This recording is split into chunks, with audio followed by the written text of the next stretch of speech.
ഇയാള് സമരം ചെയ്യുന്ന ഈ ആലപ്പുഴയിൽ ഞാൻ ചെന്ന് ആളെ കണ്ടു.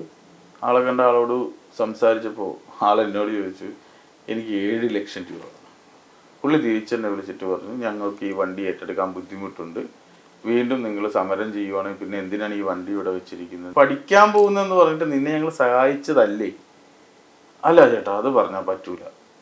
അത് ഞാൻ പറഞ്ഞൊരു കാര്യം ചെയ്യും, നീ സമരം ചെയ്യും. ഇന്ന് നമ്മുടെ കൂടെ ഇരിക്കുന്ന അനൂപ് എന്നൊരു വ്യക്തിയാണ്. അതായത് ഒരു സമരം ചെയ്തിരുന്ന ഒരു പാവപ്പെട്ട ഒരു യുവാവിൻ്റെ അവസ്ഥ കണ്ടിട്ട് അയാളെ സഹായിക്കാൻ പോയി. സംഗതി നമ്മൾ കേട്ടിട്ടുണ്ടാവും. ഓല സ്കൂട്ടർ കമ്പനിക്കെതിരെ സമരം ചെയ്തൊരു വ്യക്തിയാണ്. വിഷ്ണു എന്നാണ് പേര് അല്ലേ? അതെ. അപ്പോൾ അയാളെ കണ്ട് അയാളുടെ സമരവും അയാൾ ഈ പട്ടിണി സമരം എന്ന് പറഞ്ഞിരുന്ന റോഡ് സൈഡിലിരുന്ന് ഭക്ഷണം കഴിക്കണം, അങ്ങനെ ഒരു സഹാനുഭൂതി തോന്നിയിട്ട് സഹായിക്കാൻ പോയതാണ്. അപ്പോൾ അവസാനം എന്താണ് ഉണ്ടായെന്ന് നമുക്ക് അനൂപിനോട് തന്നെ ചോദിച്ചറിയാം. എന്താണ് കാര്യങ്ങളുടെ തുടക്കം ഇവിടെ? ഇത് കഴിഞ്ഞ 10-ാം തീയതി ഞാൻ എൻ്റെ വീട്ടിലിരിക്കുമ്പോൾ ചുമ്മാ ഇൻസ്റ്റാഗ്രാം നോക്കിക്കൊണ്ടിരിക്കുന്ന സമയത്ത് കണ്ട ഒരു റീലാണ്. അത് കണ്ടപ്പോൾ ഇങ്ങനെ വണ്ടി കെട്ടിത്തൂക്കിയിരിക്കണ എന്താണെന്ന് കണ്ട് ആ ഒരു റീൽ കണ്ട് പിന്നെ അയാളുടെ പേജിൽ പോയിട്ട് ബാക്കി കാര്യങ്ങൾ നോക്കിയപ്പോൾ അദ്ദേഹം പാരൻസൊന്നും ഇല്ലാത്ത ഒരാളാണ്. വീടോ കാര്യങ്ങളോ ഒന്നുമില്ല. സ്വിഗ്ഗി സൊമാറ്റോ ഓടി കിട്ടുന്ന പൈസ കൊണ്ട് ജീവിച്ചു പോകുന്ന ഒരാൾ ഈ വണ്ടിയുമായിട്ട് ഇങ്ങനെ ഒരു പ്രശ്നത്തിലായിട്ട് ഭക്ഷണം കഴിക്കാൻ പോലും രക്ഷയില്ല. ഒരു ഭിക്ഷ യാചിക്കുന്ന ഒരു ചെറുപ്പക്കാരൻ റോഡിന്റെ സൈഡിൽ കണ്ടിരുന്ന റോഡിന്റെ സൈഡിൽ ഇരുന്നിട്ട് ഭിക്ഷ യാചിക്കുന്ന ഒരു ചെറുപ്പക്കാരൻ. അത് എൻ്റെ നാട്ടിൽ നിന്ന് ഒരു 1.5 മണിക്കൂർ ദൂരമേ ഉള്ളൂ. അപ്പോൾ ഇത് കണ്ടപ്പോൾ ഞങ്ങളുടെ 2 സുഹൃത്തുക്കൾ കൂട്ടത്തിലുണ്ട്. ഞാൻ അവരോട് കാര്യം പറയടാ, നമുക്കിങ്ങനെയൊന്ന് പോയി നോക്കാം. അങ്ങനെ ഞാൻ ഇദ്ദേഹത്തെ കാണാൻ വേണ്ടി അവിടെ ചെന്ന് ഇദ്ദേഹമായിട്ട് സംസാരിച്ച് കുറേ കാര്യങ്ങൾ അങ്ങോട്ടും ഇങ്ങോട്ടും ചോദിച്ചിട്ട് ആൾ ജെന്യുവിനാണോ, ആൾക്ക് എന്താണ് ഉദ്ദേശങ്ങളെന്ന് അറിയാൻ വേണ്ടി കാര്യങ്ങളൊക്കെ ചോദിച്ചപ്പോൾ ആള് സംസാരിച്ച് വന്ന് ആൾക്ക് നഷ്ടപരിഹാരം, അത് ഒരു അറിവില്ലായ്മ സംസാരിക്കുന്നത്, വലിയ തുക നഷ്ടപരിഹാരങ്ങൾ കിട്ടാനുണ്ട് അങ്ങനെ ഇങ്ങനെയെന്നൊക്കെ ആദ്യം പറഞ്ഞു. അതിനുശേഷം ആൾക്ക് വിശക്കുന്നെന്ന് പറഞ്ഞിട്ട് ഞാൻ പോയി ഞാനും അദ്ദേഹമൊക്കെ പോയി ഭക്ഷണം കഴിച്ചു. തിരിച്ചു വരുമ്പോൾ ആളെന്നോട് ഇങ്ങനെ ചോദിച്ചു, ചേട്ടാ എന്തെങ്കിലും മാർഗമുണ്ടോ, ചേട്ടൻ ആരെങ്കിലും അറിയാവോ? ഞാൻ പറഞ്ഞു, എനിക്കാരെയും അറിയത്തില്ല, നിനക്ക് വേണമെങ്കിൽ 2-3 ദിവസത്തേക്കുള്ള ഭക്ഷണത്തിൻ്റെ കാശ് ഞാൻ തരാം. അപ്പം നിങ്ങളൊന്ന് ശ്രമിച്ച് നോക്കും, നിങ്ങളൊക്കെ അത്യാവശ്യം ബന്ധങ്ങളൊക്കെ ഉള്ള ആൾക്കാരല്ലേ എന്ന് പറഞ്ഞു. ഞാൻ ആ ഷോറൂമിൽ നിന്ന് തന്നെ ഇവരുടെ ഒരാളുടെ നമ്പർ വാങ്ങി അയാളോട് വിളിച്ച് സംസാരിക്കുമ്പോൾ അയാൾ പറഞ്ഞ്, ഞങ്ങൾക്ക് ഈ വണ്ടി പുതിയത് കൊടുക്കാൻ അവർക്കൊരു ഓപ്ഷനുമില്ല, പിന്നെ ഈ വണ്ടിയുടെ കാശ് കൊടുക്കാൻ അവർക്കൊരു ഓപ്ഷനുമില്ല. അവർ കൺസ്യൂമർ കോടതിയിൽ നിലവിൽ ഈ വണ്ടിയുടെ കേസ് നടക്കുന്നുണ്ട്. അതിന് എന്തെങ്കിലും ഈ ഷോറൂമിൻ്റെ ഭാഗത്തു നിന്ന് ചെയ്തു കൊടുക്കേണ്ട പേപ്പേഴ്സ് ഉണ്ടെങ്കിൽ ഡിലേ ഇല്ലാണ്ട് ചെയ്തു കൊടുക്കാം, അല്ലെങ്കിൽ ഈ വണ്ടി റെഡിയാക്കി കൊടുക്കാം. അപ്പോൾ ഇദ്ദേഹമായിട്ട് വന്ന് സംസാരിച്ചപ്പോൾ പുള്ളിക്ക് എക്സാം നടന്നിട്ടിരിക്കുന്നത്, +2 തുല്യതാ പരീക്ഷയ്ക്ക് പഠിച്ചിട്ടിരിക്കുന്നു. +2 ആണ്. ചേട്ടാ ഇത് പഠിക്കണം, ഡിഗ്രി എടുക്കണം, എന്നാലേ എനിക്ക് എന്തെങ്കിലും ജോലി ഒക്കെ ആകുള്ളൂ, എന്നെ ഒന്ന് സഹായിക്കണമെന്ന് ഇയാൾ പറഞ്ഞതിൻ്റെ പുറത്ത് ഞാനും എൻ്റെ ഫ്രണ്ട്സ് എല്ലാവരും കൂടി ആലോചിച്ചു. ഞങ്ങൾ ഈ ഓലയുടെ കമ്പനിയിലേക്ക് പിന്നെയും കമ്പനിയുടെ ആളെ വിളിച്ചിട്ട് ചോദിച്ചു, ഈ വണ്ടി റെഡിയാക്കി കൊടുക്കും. അപ്പോൾ ഞങ്ങളുടെ ഇയാൾക്ക് ഈ വണ്ടി ഇവർ ശരിയാക്കി കൊടുത്താൽ ഇയാൾക്കൊരു വാടക വീട് എടുത്ത് കൊടുക്കുക, അയാൾക്കൊരു ജോലിയോ തൽക്കാലം ഒരു ജോലിയോ അല്ലെങ്കിൽ ആ ജോലി കിട്ടുന്നവരെയുള്ള എന്തെങ്കിലും സംവിധാനമോ ചെയ്തു കൊടുക്കാമെന്നത്. അപ്പം അവർ വണ്ടി റെഡിയാക്കി തരാം, ഒരു 40,000 കിലോമീറ്റർ ഓടുന്നവരെ ഈ വണ്ടിക്ക് ഗ്യാരണ്ടി തരാം. അതേപോലെ തന്നെ ഒരു 5 വർഷം, ഒന്നെങ്കിൽ 40,000 കിലോമീറ്റർ അല്ലെങ്കിൽ 5 വർഷത്തേക്ക് ചെയ്തു തരാം. ഇങ്ങനെ ഒരു കാര്യം പറഞ്ഞു. ഞാൻ ഇദ്ദേഹമായിട്ട് സംസാരിച്ചപ്പോൾ ഇദ്ദേഹത്തിന് വണ്ടിയായിട്ട് പൊരുത്തപ്പെട്ട് പോകാൻ ബുദ്ധിമുട്ടുണ്ട്, വണ്ടി വേണ്ട എനിക്ക് ചേട്ടാ, നിങ്ങൾ എന്തെങ്കിലും ഒന്ന് ചെയ്തിട്ട് ഈ വണ്ടി. അപ്പോൾ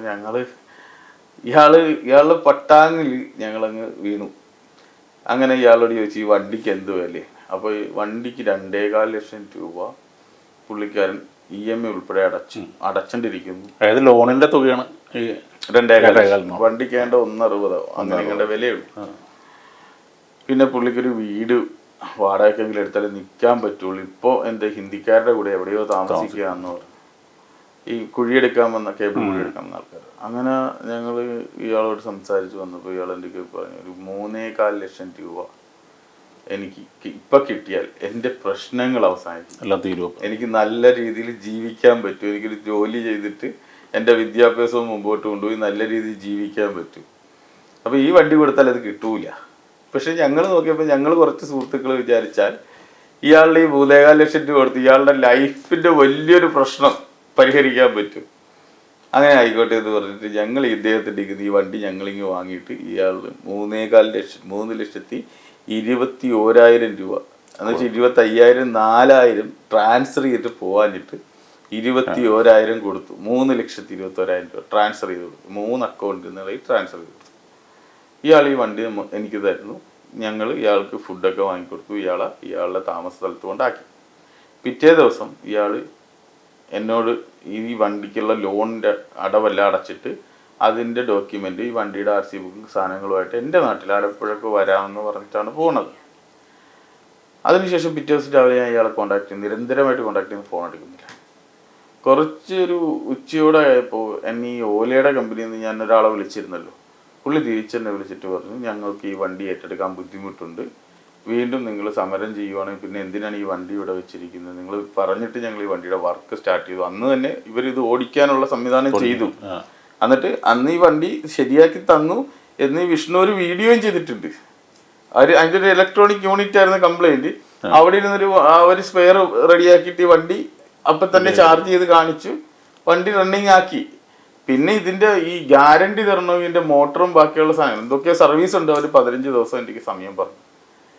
ഇയാള് സമരം ചെയ്യുന്ന ഈ ആലപ്പുഴയിൽ ഞാൻ ചെന്ന് ആളെ കണ്ട് ആളോട് സംസാരിച്ചപ്പോൾ ആളെന്നോട് ചോദിച്ചു, എനിക്ക് 7 ലക്ഷം രൂപ വേണം. 3,21 മേടിച്ച ആളാണ് പറഞ്ഞത് 7 ലക്ഷം. എനിക്ക് 7 ലക്ഷം രൂപ വേണം. അപ്പോൾ എനിക്കൊന്നും മനസ്സിലായില്ല. ഞാൻ ചോദിച്ചു എന്താ? അല്ല, ഞാൻ പറഞ്ഞു നീ പഠിക്കാൻ പോകുന്നെന്ന് പറഞ്ഞിട്ട് നിന്നെ ഞങ്ങൾ സഹായിച്ചതല്ലേ? അല്ല ചേട്ടാ, അത് പറഞ്ഞാൽ പറ്റൂല. അത് ഞാൻ പറഞ്ഞൊരു കാര്യം ചെയ്യും, നീ സമരം ചെയ്യും. 7 ലക്ഷം രൂപ നിന്റെ സമരം അവസാനിപ്പിക്കാൻ പറ്റുന്ന ഒരു അവസ്ഥയിലല്ല ഞങ്ങളാരും. അപ്പോൾ അവൻ പറഞ്ഞു, ഞാൻ കാശ് തരില്ല, അത് ഓലയുടെ കമ്പനി തന്ന കാശാണ്. അപ്പം ഞാൻ എൻ്റെ ബാങ്ക് സ്റ്റേറ്റ്മെൻറ്റും ഇവനെ അയച്ച ആൾക്കാരുടെ ബാങ്ക് സ്റ്റേറ്റ്മെൻറ്റ്, എൻ്റെ ഫ്രണ്ട്സിൻ്റെ ബാങ്ക് സ്റ്റേറ്റ്മെൻറ്റ്, ഞാൻ പറഞ്ഞു എത്ര വർഷത്തെ സ്റ്റേറ്റ്മെൻറ്റ് വേണം, ഇപ്പോൾ ഡൗൺലോഡ് ചെയ്ത് തരാം, നിങ്ങൾ നോക്കിക്കോ. ഈ കമ്പനിയിൽ നിന്ന് ആരെങ്കിലും ഞങ്ങൾക്ക് കാശ് തന്നിട്ടുണ്ടെങ്കിൽ, അല്ലെങ്കിൽ അവൻ പറയുന്നതിന് വേറൊരു പൊട്ടത്തരമുണ്ട്. കാരണം ഓലക്കാരിക്ക് 3,21 കൊടുക്കാമെങ്കിൽ അവർക്കൊരു പുതിയ സ്കൂട്ടർ കൊടുത്താൽ പോലും അതിത്ര വിലയില്ല. അത് തിരിച്ചറിയാൻ പറ്റിയില്ല അദ്ദേഹം. എന്നെ ഇപ്പോൾ എന്തിന് തെറ്റിദ്ധരിച്ചെന്ന് പോലും അറിയില്ല. അന്ന് എന്നെ ചേട്ടാന്നൊക്കെ വിളിച്ച് പോയ ഒരാൾ പിറ്റേ ദിവസം ആ ഒരു വിളിയും കാര്യങ്ങളൊക്കെ മാറ്റി. കുഴപ്പമില്ല, അയാൾ ടോൺ മാറി. അങ്ങനെ ഞാൻ ഇയാളുമായിട്ട് ബന്ധപ്പെട്ട് ആലപ്പുഴ സ്റ്റേഷനിൽ, പോലീസ് സ്റ്റേഷനിൽ ചെന്നു.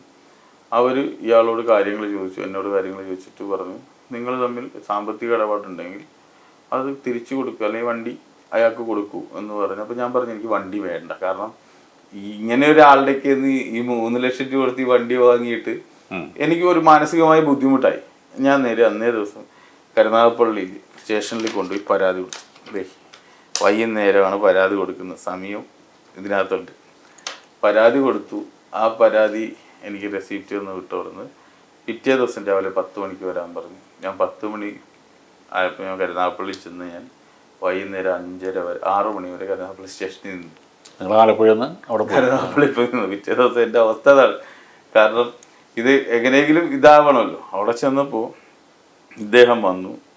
അവിടുത്തെ സാറ് സംസാരിച്ചപ്പോൾ ഇദ്ദേഹം പറഞ്ഞത്, ഞാൻ ആ കാശ് കൊടുക്കില്ല. അപ്പോൾ അവർ ചോദിച്ചെന്താ കാശ് കൊടുക്കാത്ത? എന്ത്, എനിക്ക് ഓലയുടെ കമ്പനിയിൽ നിന്ന് തന്ന കാശാണ്. അപ്പോൾ അവർ പറഞ്ഞത് അക്കൗണ്ട് നിങ്ങൾ കാര്യങ്ങളൊക്കെ പരിശോധിക്കും, അല്ലെ കമ്പനി ചോദിക്കും. നിങ്ങൾക്ക് കമ്പനിയിൽ നിന്ന് കാശ് കിട്ടിയിട്ടുണ്ടെങ്കിൽ കമ്പനി ചോദിച്ചാൽ മതിയല്ലോ, നിങ്ങൾക്ക് തന്ന കാശ് ഇയാൾ വാങ്ങിച്ചിട്ടുണ്ടോ ചോദിക്കും. പിന്നെ അല്ലെങ്കിൽ വണ്ടി കൊടുക്കും. വണ്ടി കൊടുക്കാന്ന് പറഞ്ഞാൽ എന്തിനാ കവളിപ്പിച്ചെന്ന് ചോദിച്ചപ്പോൾ വണ്ടിയും കൊടുക്കൂല, വണ്ടിയുടെ പേപ്പറൊന്നും കൊടുക്കൂല. വണ്ടിയും വേണം, പൈസയും വേണം. ആ ഒരു ഇതിനിടയ്ക്ക് ഇവർ എന്നെ ഈ പരാതി കൊടുത്തതിൻ്റെ അന്ന് രാത്രി തന്നെ ഇവരെന്നെ വിളിപ്പിച്ചു. വേറൊരു സുഹൃത്ത് മുഖേന എന്നെ വിളിപ്പിച്ചു. ആ ഹരിപ്പാടുന്ന് കിഴക്ക് വശം ഒരു വലിയൊരു കോളനി, എന്തോ ഒരുപാട് ആൾക്കാർ മദ്യപിച്ചൊക്കെ ഇരിക്കുന്ന വലിയൊരു സഭയിലേക്ക് എന്നെ വിളിച്ചു വരുത്തി. അവിടെ നിന്ന് ഭീഷണിപ്പെടുത്തുകയായിരുന്നു അവരുടെ ഉദ്ദേശം. അവരുടെ ഒരു ആൾബലം കാണിച്ചാണ്. അതെ, അത് നമുക്ക് ഇഷ്ടപ്പെട്ട്.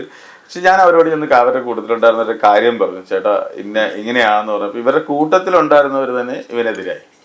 അവിടെ വെച്ചിട്ട് ഇവർ പറഞ്ഞ് അത് അയാളുടെ പൈസ കൊടുക്കും. അങ്ങനെ ഇവർ പൈസ തരാൻ തയ്യാറായപ്പോൾ വീണ്ടും അവിടെ നിന്ന് 2 അഭിപ്രായക്കാർ കാണുമല്ലോ, 5 പേര്, കുറച്ച് ആൾക്കാരുള്ളടുത്ത് അവർ വീണ്ടും വന്ന് എന്നോട് സംസാരിച്ചു, ചേട്ടാ അവരുടെ അബദ്ധം പറ്റിയതല്ലേ, നിങ്ങൾ ക്ഷമിക്കുക, നിങ്ങൾ കൊടുത്ത കാശല്ലേ, ആ വണ്ടിയുടെ തുക കൊടുക്കും, ഇനി അവന് വീടും ഇതിനുള്ള കാശൊന്നും കൊടുക്കണ്ട, വണ്ടിയുടെ തുക കൊടുക്കുമെന്ന്. ആയിക്കോട്ടെ എന്ന് ഞാനും പറഞ്ഞു. അന്ന് തിരിച്ചു പോരുന്നവർ ഇവൻ എന്നെ വിളിച്ചൊരു ഓഡിയോ ഉണ്ട്. വിളിച്ചിട്ട് പറയുന്നു, ചേട്ടാ ഇവിടെ ഇരിക്കുന്നവരെല്ലാവരും കൂടി പറയുന്നു വീണ്ടും വീഡിയോ ചെയ്യണം, എൻ്റെ കയ്യിൽ നിന്ന് ഇനിയും കാശ് വാങ്ങണം. അങ്ങനെ എൻ്റെ കയ്യിൽ നിന്ന് വാങ്ങണം, എൻ്റെ കയ്യിൽ നിന്ന്. അയാൾ വിളിക്കുന്ന ഓഡിയോയിൽ ഞാൻ വ്യക്തമായിട്ട് ചോദിക്കുന്നുണ്ട്, എടാ മോനെ ഇത് ഞാൻ നിന്നെ സഹായിച്ചതാണെന്ന് നിങ്ങൾക്ക് ആർക്കും മനസ്സിലായില്ലേ എന്ന്. അല്ല ചേട്ടാ എനിക്കറിയാം, പക്ഷെ ഇവിടെ ഇരിക്കുന്ന ആൾക്കാർ പറയുന്നു ചേട്ടന്റെ കയ്യിൽ നിന്ന് ഇനിയും പൈസ വാങ്ങണം, ഇല്ലെങ്കിൽ എന്നെ കുറിച്ച് മോശമായിട്ടുള്ള വീഡിയോ ഇടുന്നു, ഞാൻ ഗുണ്ടായിസമാണ്, അവനെ ഭീഷണിപ്പെടുത്തി. അത് ഇന്ന് വരെ കേട്ടിട്ടുണ്ടോ കേരളത്തിലല്ലേ എവിടെയെങ്കിലും അങ്ങോട്ട് കാശ് കൊടുത്ത ഒരാളെ ഭീഷണിപ്പെടുത്തുക? കാശ് കൊടുത്ത വണ്ടി തന്ന പ്രശ്നം കഴിഞ്ഞില്ലേ? അവിടെ വെച്ച് കഴിഞ്ഞു, സോൾവ് ആയ പ്രശ്നം. വണ്ടി തരുന്നില്ല എന്നല്ല, വണ്ടിയുടെ ഡോക്യുമെന്റ്സ് നമുക്ക് തരുന്നില്ല. വണ്ടിയുടെ ഡോക്യുമെന്റ്സ് ഒന്നും അല്ല ഇപ്പോഴത്തെ നമ്മുടെ പ്രശ്നം. മാനം കേൾക്കുന്ന രീതിയിൽ പുള്ളി ഫുൾ വീഡിയോസ് ചെയ്തുകൊണ്ടിരിക്കുന്നു. ഒരുപാട് വാട്സപ്പ് ഗ്രൂപ്പുകളിൽ ആവശ്യമില്ലാതെ മെസ്സേജ് അയക്കുന്നു, ഈ സ്റ്റോറികൾ ഇടുന്നു. എൻ്റെ പേരിൽ അയാൾ ഒരു കംപ്ലൈൻറ്റ് കൊടുത്തു എന്ന് പറഞ്ഞിട്ട് ഒരു പരാതി പുള്ളി എഴുതിയിട്ട് ആ കംപ്ലൈൻറ്റ് ഒരു സ്റ്റേഷനിൽ കൊടുത്തിട്ടില്ല. പക്ഷെ പുള്ളി ഇൻസ്റ്റാഗ്രാമിൽ കൊടുത്തു സ്റ്റോറി ആയിട്ട്. ഞാൻ സ്റ്റേഷനിൽ കൊടുക്കുന്നെന്ന് പറഞ്ഞ് കാണിച്ച് പോയിട്ട് പോലീസ് സ്റ്റേഷനിൽ പരാതി കൊടുത്ത് ഞാനാണ് ആദ്യം പരാതി കൊടുക്കുമെന്ന് ഇൻസ്റ്റയിൽ കൂടി ഭീഷണിപ്പെടുത്തുന്നുള്ളൂ, പക്ഷെ കൊടുത്തിട്ടില്ല. ഞാൻ 2 പരാതികൾ ഇപ്പോൾ കരുനാഗപ്പള്ളി സ്റ്റേഷനിൽ കൊടുത്തു. ഒന്ന് ഈ വാഹനം അല്ലെങ്കിൽ അതിൻ്റെ കാശ് എന്ന് പറഞ്ഞൊരു പരാതി കൊടുത്തു, സാമ്പത്തിക പ്രശ്നം പരാതി എടുക്കാൻ പറ്റില്ല. പിന്നെ ഇന്നലെ ഞാനൊരു പരാതി കൊടുത്തു, എന്നെ നിരന്തരമായി ഇവർ ഭീഷണിപ്പെടുത്തുന്നു, ഇതുപോലെ സോഷ്യൽ മീഡിയകൾ വഴി എന്നെ ഭയങ്കരമായി ഹരാസ്മെന്റ് ചെയ്യുന്നുണ്ട്. ഈ കമ്പനികളും ഞാനുമായിട്ട് യാതൊരുവിധ ബന്ധവുമില്ല. നമുക്കങ്ങനെ ഈ സോഷ്യൽ മീഡിയാസൊക്കെ എല്ലാവരും ഉപയോഗിക്കണമല്ലേ, ആർക്ക് വേണമെങ്കിലും ചെക്ക് ചെയ്യാം, അല്ലെങ്കിൽ എൻ്റെ ബാങ്കോ എൻ്റെ തൊഴിലോ എന്ത് വേണമെങ്കിലും ആർക്ക് വേണമെങ്കിലും ചെക്ക് ചെയ്യാം. നമ്മൾ തികച്ചു ഒരാളെ സഹായിക്കാൻ വേണ്ടി ചെയ്ത് കുരുങ്ങിയിരിക്കും.